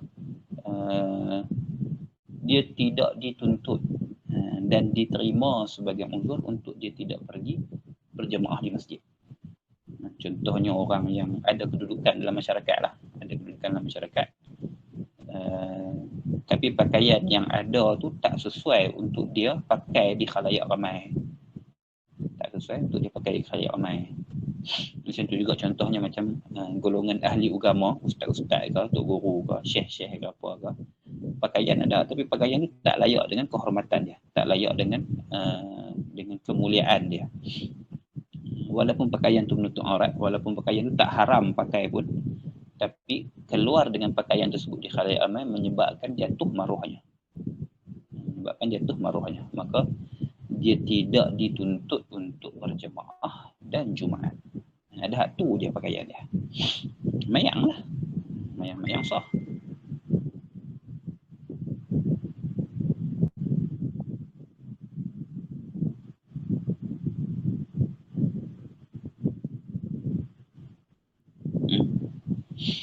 Wa ghalabatin naumi. Dan tidur yang nyenyak. Tidur yang menguasai dirinya, tak sedar apa. Masuk juga pada kata naum ni ialah nu'as, mengantuk. Ghalabatun naumi wa ghalabatun nu'asi. Tidur yang nyenyak, yang tak sedar apa. Juga ghalabatun nu'as, mengantuk yang menguasai dirinya. Dengan sekira-kira bahawa tidak boleh dielakkan daripada tidur tersebut dan tidak boleh dielakkan daripada mengantuk tersebut, maka dia juga dikira sebagai uzur.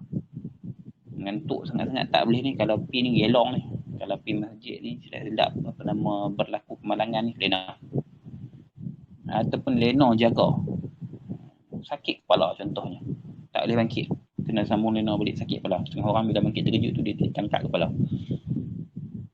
lena balik. Nak hilang benda ni kena lena balik sini. Lena sampai luput jemaah, uzur bagi diri dia. Wa shiddatur rihi bil laili, dan bersangatan angin yang kuat. Wa shiddatur rihi, angin yang kuat, bil laili, pada waktu malam. Masuk juga pada shiddatur rihi ni ialah zulmah syadidah, gelap yang bersangatan, bil laili, pada waktu malam. Menyebabkan dia boleh berlaku sesuatu yang tak diingini padanya ke atas dirinya pada waktu tersebut. Tapi pada waktu malam lah. Masuk pada malam ni maksudnya pada waktu gelap malam. Juga masuk pada waktu malam ni juga ialah subuh. Subuh tu walaupun pagi lah, tapi dia masuk dalam malam sebab dia masih lagi gelap. Kalau pergi berjemaah di masjid dan sebagainya, berjalan dan sebagainya, menyebabkan mungkin berlaku kemudaratan ke atas dirinya. Malam tu bulan tak ada ke, ataupun tu sangat gelap lah, ataupun angin kuat lah dan sebagainya.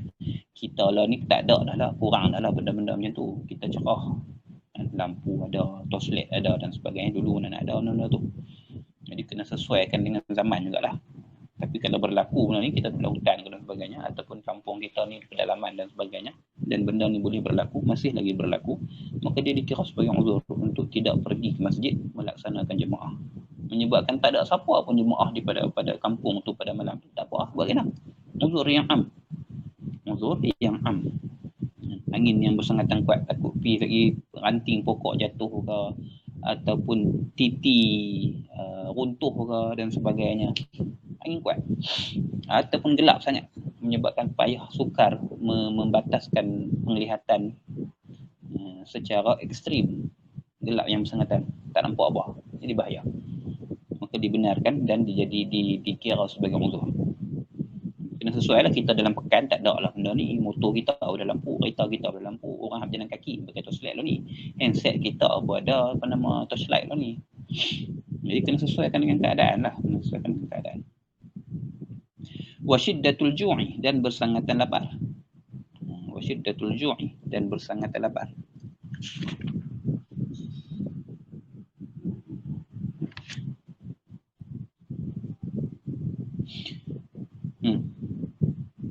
Bersangatan lapar. Wal atashi, dan bersangatan dahaga. Lapar dan dahaga. Lapar dan dahaga ni dengan qaid lah, dengan qaid makanan dah ada. Makanan yang diinginkan tu, makanan yang nak makan tu dah ada.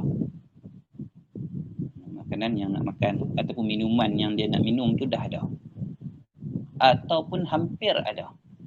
Tak semestinya ada. Qurbil hudur pun kira. Hampir nak ada pun dah ada ni. Tunggu lagi 2 minit contohnya, makanan tu siap dah. Tunggu lagi 3 minit contohnya, makanan tu siap dah. Tapi kalau tunggu ni orang nak mula semayang dah. 3 minit ni makanan siap. Lapar memang nak makan benda tu. Dahaga memang nak minum benda tu. Maka dia dibenarkan untuk tunggu makanan tu. Tu kalau hak jenis kena tunggu sat lah. Kalau tunggu sampai setengah jam, dah semayang tu dah.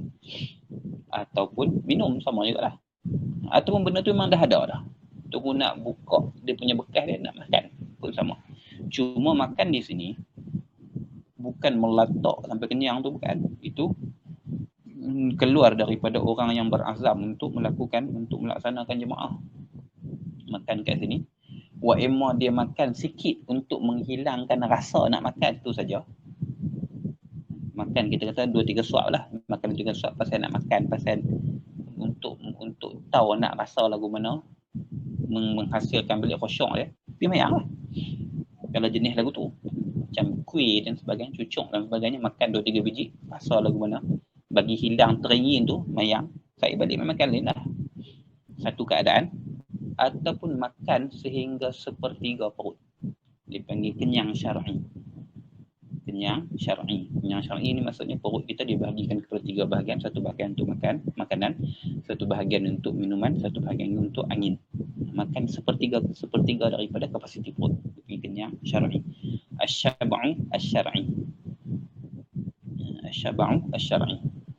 Kenyang ni pun dia ada banyak martabat juga. Tengok dalam Ihya. Tengok dalam Ihya Ulumuddin, ataupun tengok dalam kala ni pun dalam Muraqi'ul Budiyah ada pembahagian kenyang. Ada kenyang orang awam, ada kenyang syar'i, ada kenyang makruh, ada kenyang haram, dan ada kenyang yang melampau dan sebagainya. Kenyang syar'i ialah kita bahagikan perut kita kepada 3 bahagian, sebahagian untuk makanan, 1/3 untuk makanan, 1/3 untuk minuman, dan 1/3 lagi untuk tanafus, bernafas. Cakap tu boleh. Tu boleh. Jadi bila dah sampai ke tahap tu, ataupun kita makan 2-3 biji ataupun 2-3 suap tadi yang menghilangkan rasa nak makan, teringin nak makan tu, pergi mayang. Sempat untuk mendapatkan sebahagian daripada jemaah. Maka untuk kalau duk pulun makan sampai sekenyang menyandak, maka tu tak. Dia tak dikira sebagai ada qasad ataupun ada azam untuk melaksanakan jemaah sekiranya tidak ada uzur ni. Ingat balik syarat yang kita sebut tadi, untuk menghasilkan fadilat dia, untuk menghasilkan pahala jemaah yang kita tinggalkan itu, yang kita tak buat tu, mesti ada azam untuk buat kalau tak ada uzur ni. Dia sangkut situ. Jadi hilang rasa teringin nak makan tu dengan beberapa suapan ataupun dengan kenyang syar'i lah, sebab terlalu lapar makan sampai kenyang syar'i, maka pilihkan jemaah tu kalau dapat.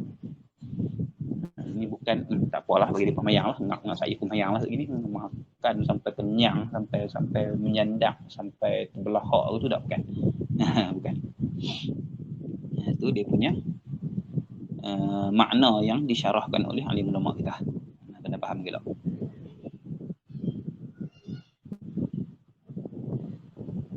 Biasa kalau jenis lena selalu ni dekat sekolah dah kena pulun dengan asatizah atau senior-senior. Jadi apa hukum orang tu marah kepada benda yang diberi penguzuran pada syarak? Kena masuk pada tasawuf. Kena masuk juga pada tasawuf kan. Biasa kalau jenis lena selalu ni dekat sekolah dah kena pulun dengan asatizah atau senior-senior. Jadi apa hukum orang tu marah kepada benda yang diberi penguzuran pada syarak? Kena masuk juga pada tasawuf. Ustaz kan? Dalam masalah tarbiyah dia lain lah. Maksudnya benda tu kalau dibiarkan pun tak ada masalah. Tapi kalau ditolong lagi baguslah. Masalah dimarah dan sebagainya tak tepi lah. Tapi tarbiyah tu dimaksud dalam masalah tarbiyah, latihan untuk membiasakan diri dan sebagainya. Kalau dibiarkan sebegitu, itulah cuma orang yang kalaulah dikenakan hukuman ataupun didenda dan sebagainya itu sepatutnya berpada-pada lah. Melainkan tu peraturan. Dia ada hak lah kalau benda tu peraturan. Kalau benda tu bukan peraturan. Kalau benda tu bukan peraturan. Syarak bagi kelulusan ialah peraturan yang kita buat kena ikut juga. Peraturan yang tak melanggar. Yang bukan peraturan yang haram dan sebagainya tak. Kena sembahyang jemaah contohnya di asrama dan sebagainya. Kita lena tu lena yang memang masuk dalam uzur syarak. Tapi melanggar peraturan kena. Maksudnya kalau didenda sebab benda-benda yang lagu tu masih lagi denda yang dibenarkan. Benda sebab langgar peraturan. Tak menafikan keuzuran syarak tersebut, tidak membatalkan undang-undang yang telah ditetapkan, peraturan yang telah ditetapkan. Cuma kalau tak ada peraturan apa dan sebagainya, dan uzur tu uzur syar'i, orang yang bermuamalah dengan situasi yang macam tu sepatutnya kena berpada-pada lah, kena mengaji ya. Wal baradi ay wasyiddatul baradi wal wahli, sangat sejuk, cuaca yang sangat sejuk, cuaca yang sangat sejuk, dingin yang melampau lah, dingin yang melampau. Wal wahli dan lumpur, lepas hujan dan sebagainya, lumpur, jalan jadi berlecak, jadi berlumpur, jadi berselut lah, yang menyebabkan kotor pada pakaiannya. Kalau kotor kasut tak ada masalah, kasut memang jenis dia akan kotor. Tak, ni kotor pada pakaiannya, kaki seluar dia, ataupun hujung jubah dia dan sebagainya lah, hujung kain dia, sedangkan tu pakaian, menyebabkan kotor, selut dan sebagainya. Kadang-kadang selut tu sampai ke tengah belakang ni, slipper bidah, dan kita kan slipper bidah kena sampai belakang ni, maka dia uzur. Tapi kalau setakat basah ataupun kotor kasut saja, kotor slipper saja, tu bukan uzur, tu tak termasuk dalam uzur. Wal harri zuhran, dan panas tengah hari. Zuhur tu waktu zuhur lah, maksudnya tengah hari lah, panas tengah hari, panas waktu zuhur. Wal harri zuhran, panas tengah hari, panas pada waktu zuhur. Sekalipun ada bayang ataupun ada sesuatu yang melindungkannya untuk dia pergi ke masjid, sekalipun ada, tapi panas. Sebab panas tu menyebabkan panas sekeliling cuaca lah. Dia bukan panas pasal musim panas ke, panas pasal tak, panas kebetulan hari tu kembang, hari tu terik. Walaupun kita pergi dalam keadaan berteduh, kita pakai payung dan sebagainya, tapi suasana tu suasana yang panas terik, maka dikira sebagai uzur. Kalau pergi sembahyang lagi dapat pahala lah, lagi besar lah pahala dia. Ini cerita pasal uzur, sekalipun dia dapat payung ataupun perlindungan yang membolehkan dia berjalan di bawah perlindungan tersebut, ataupun dia pergi ke naik kereta dan sebagainya contohnya lah, untuk pergi ke masjid dan sebagainya. Wa safarur rufqati, dan juga musafir perjalanan yang berteman, maksudnya dia nak bermusafir dengan kawan-kawan dia ataupun ahli rombongan dia. Musafir tersebut, perjalanan tersebut akan dimulakan sebelum masuk waktu, sebelum solat berjemaah. Kalau dia gagah tunggu solat berjemaah, menyebabkan dia akan ketinggalan, menyebabkan dia kena piligan, dia kena mengejar rombongan yang di depan dan sebagainya. Dan benda tu menyusahkan dan meliarkan hatinya, menyebabkan hatinya tak tenang. Sembahyang pun tak tenang, lagi nak kena ligan dia dekat sana, nak kena bawa kereta laju sikit dan sebagainya lah, sebagainya. Maka dibenarkan dan diterima sebagai uzur.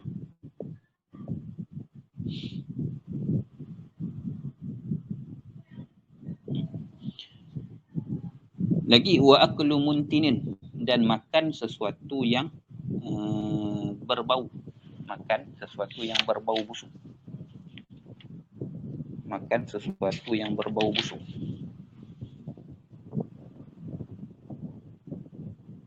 Contoh kabasalin ni'in, seperti mana bawang mentah, seperti mana bawang merah mentah menyebabkan bau busuk. Tapi in lam yumkinhu izalatuhu, sekiranya tidak boleh dihilangkannya kan bau tu, kan multinin tu, tak boleh menghilangkan bau busuk,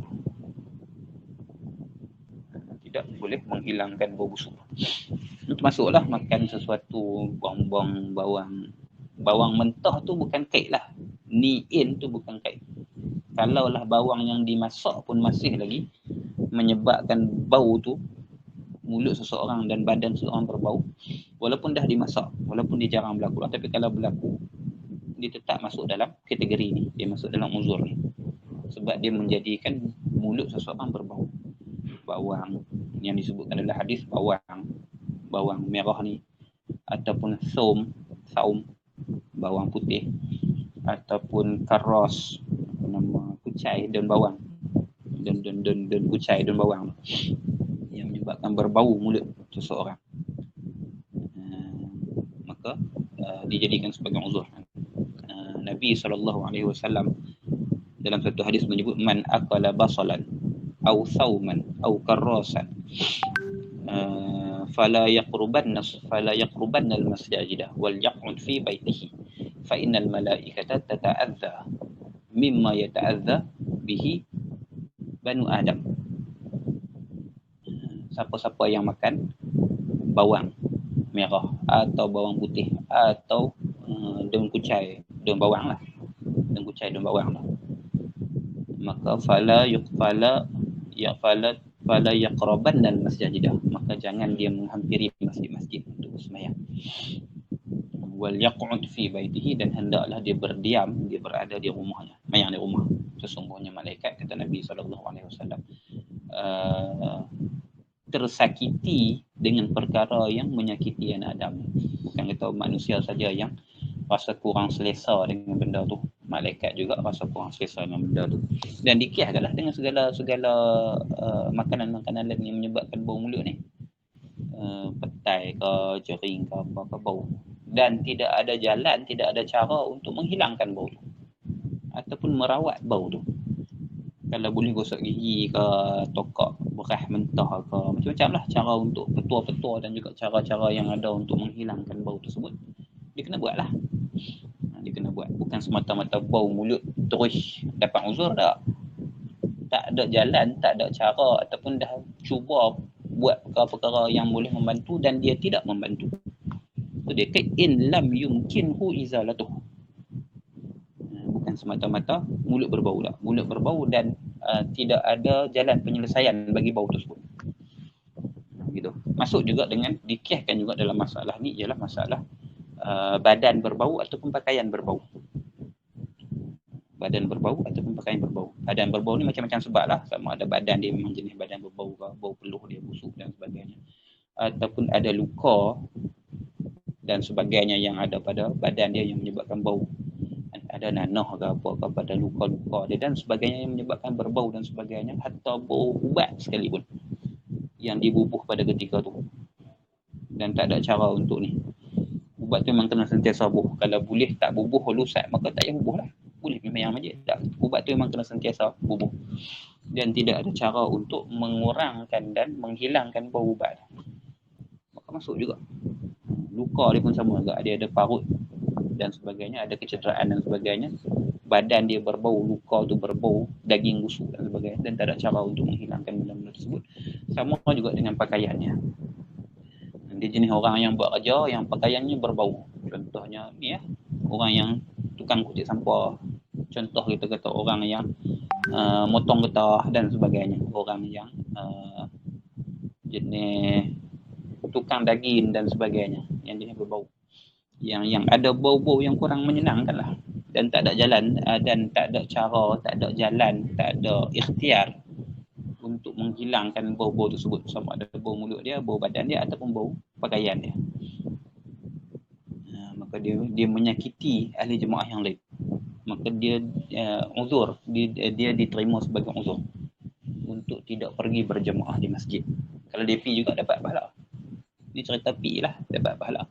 Bukan tak bagi pi, tapi kalau dia tak pi pun tak apa. Maksudnya dia betul atas diri dia pula lah nak pi ke tak. Dan dia usahalah sebaik mungkin untuk menghilangkan bau-bau tu. Sebaik mungkin. Cuma uzur dengan sebab makan ni, petai ke apa ke, bawang mentah ke, bawang masak ke, apa ke, lobak putih ke apa ke, syarat dijadikan dia sebagai uzur sebab bila makan tu bau, mulut berbau dan sebagainya. Puasa lagu mana pun tak hilang bau tu. Uzur, ya uzur, tapi dengan beberapa syarat. Ada 3 syarat. Satunya, tak ada makanan lain yang dia boleh makan.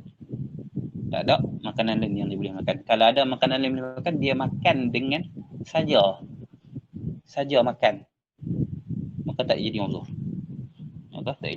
Dan ingat balik kita punya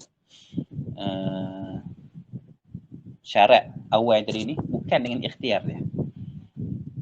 Tak ada makanan lain dah, ada tu je, ada lauk tu je dan sebagainya, maka kena makan.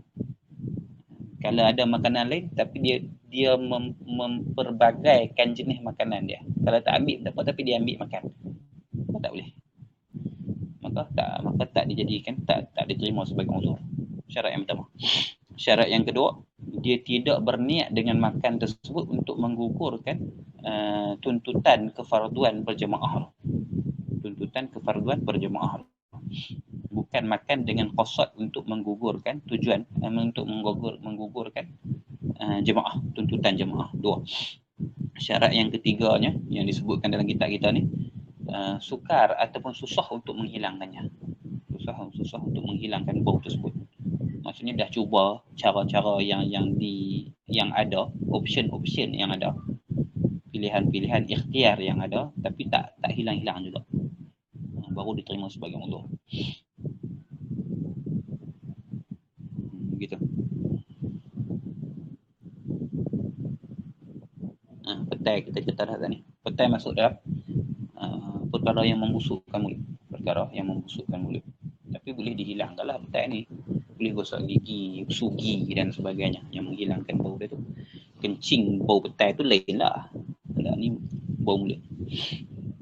Ya, macam badan orang yang berbau, dia boleh pakai pedak, dia boleh pakai talkum, dia boleh pakai macam-macam lah benda yang menghilangkan bau badan ni, tawar dan sebagainya.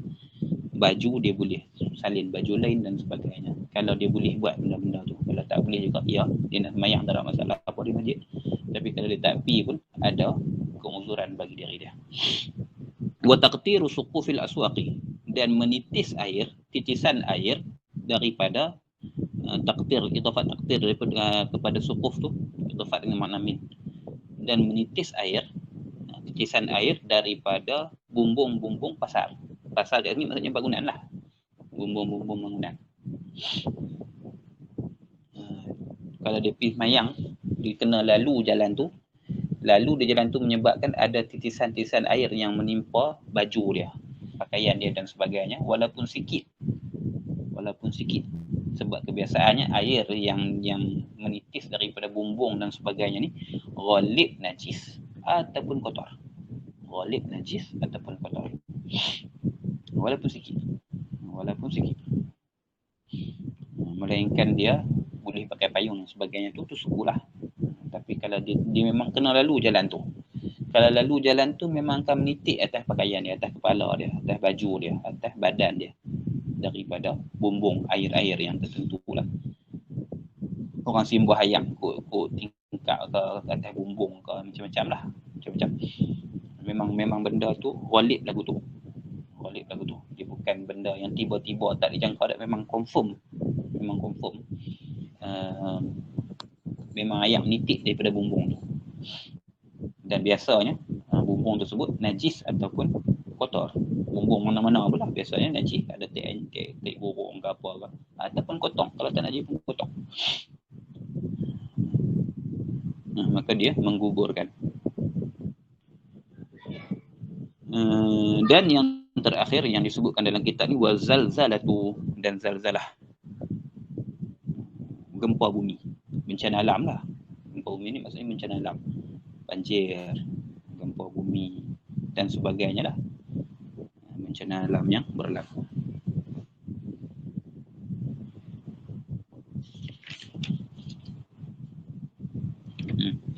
Maka ni antara uzur-uzur yang diterima pada syarak untuk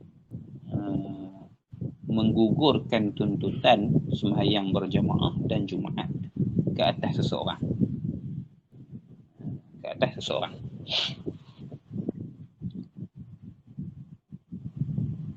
Susah. Makanya maksudnya secara kesimpulannya, secara mudahnya, setiap perkara yang boleh menghilangkan khusyuk dalam sembahyang itu dikira sebagai uzur lah asalnya. Dikira sebagai uzur. Menghilangkan khusyuk, menimbulkan ketidakselesaan dan sebagainya. Begitu juga dengan perkara-perkara yang di luar kawalan kita dan sebagainya, benda tersebut dianggap sebagai uzur. Ada lagi, banyak lagi benda-benda lain yang disebutkan dalam kitab-kitab fiqh yang lebih besar lah. Disebutkan dalam kitab-kitab fiqh yang lebih besar. Contohnya imam, orang yang terlalu cepat bacaan, makmum orang yang lambat bacaannya, dan sebagainya. Ada lagi disebutkan dalam kitab-kitab yang kalau kita rajin belik dalam kitab-kitab fiqh yang berlainan ni, kita akan jumpa lebih banyak lah perkara-perkara yang diterima sebagai uzur pada syarak yang menggugurkan tuntutan fardu kifayah salat berjemaah dan fardu ain salat Jumaat. Ini kena tengok di sana lah untuk lebih lanjut. Cuma macam yang kita sebut tadi, keuzuran ni bukan menyebabkan kalau dia pergi sembahyang jemaah tak sah tak. Bukan menyebabkan haram tak. Dia boleh memilih untuk tidak pergi. Satu. Yang keduanya, sekiranya cukup syarat-syarat yang kita sebutkan pada awal kelas tadi, dia akan mendapatkan pahala seperti mana dia melakukan jemaah tersebut. Walaupun dia tidak melakukan jemaah tersebut pada tempat yang dia berada pada ketika itu. Dengan syarat-syaratnya yang telah kita sebutkan pada awal kelas tadi. Itu. Bukan hang tak boleh pergi ni haram tidak, bukan. Ini uzur yang menyebabkan kita tidak perlu susah hati kalau tak pergi. Tapi kalau tak ada uzur-uzur ni, tak pergi jemaah, kena susah hati. Kena susah hati. Wallahu a'lam. Kemudian katanya faslun fi syurudil qudwah, masuk dalam syarat sah berjemaah. Wallahu subhanahu wa ta'ala a'lam.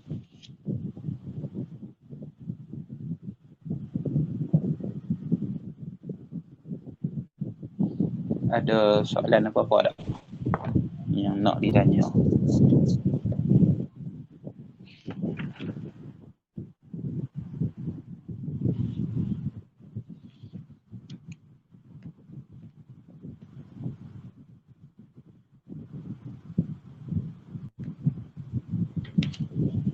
Antara yang disebutkan dalam kitab-kitab lain, contohnya yang disebut dalam Tuhfah, terlalu gemuk ataupun malam pengantin orang baru menikah, dia diuzurkan untuk berjemaah, tapi untuk 2 waktu sajalah, maghrib dan isyak. Subuh dah lah, maghrib dan isyak. Malam pengantin juga uzur yang diterima. Sibuk dalam mempersiapkan jenazah, masuk belakang lah tu. Tengok dalam kitab-kitab ni, tengok dalam kitab-kitab fiqh yang lebih luas ataupun lebih banyak contoh-contoh dan juga item-item yang diberikan. Itu antara contoh-contohnya. Wallahu a'lam. Tak ada soalan apa dah?